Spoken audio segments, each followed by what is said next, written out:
स्वागत छ सम्पूर्णलाई। हाम्रो यस युट्युब च्यानल हेरिबस्नुभएका सम्पूर्ण दर्शकहरूलाई नमस्कार। म हो सुशील।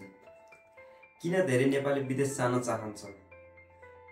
नेपालमा पछिल्लो दशकमा विदेश जाने नेपालीहरूको सङ्ख्या तीव्र रूपमा बढ्दै गएको छ।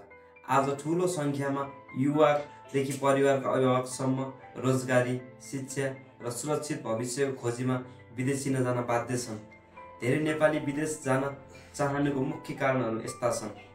पहिलो, रोजगारीको अभाव। देशमा पर्याप्त रोजगारी नहुँदा युवाहरू आफ्नो सिप, मेहनत र समयको मूल्य विदेशमा मात्र पाउँछन् भन्ने महसुस गर्छन्। दोस्रो, आर्थिक स्थिरताको खोजी।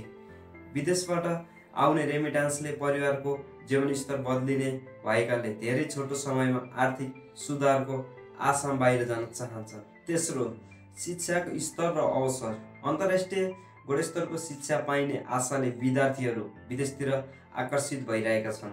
चौथो, सुरक्षित भविष्यको चाहना।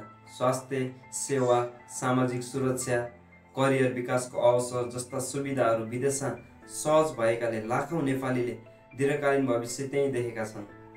यद्यपि विदेश जानु आफूमा गलत होइन, तर यो प्रवृत्ति बढ्दै जाँदा नेपालमा जीवनयापन, जनशक्ति कमी हुने, आर्थिक असन्तुलन सिर्जना हुने र देशको विकास गति सुस्त हुने जस्ता गम्भीर चुनौतीहरू पनि देखिएका छन्।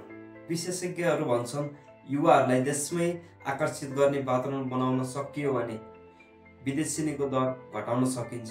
रोजगारी सिर्जना, राजनीतिक स्थिरता र गुणस्तरीय सेवामा सुधार नै यसको समाधान मानिन्छ।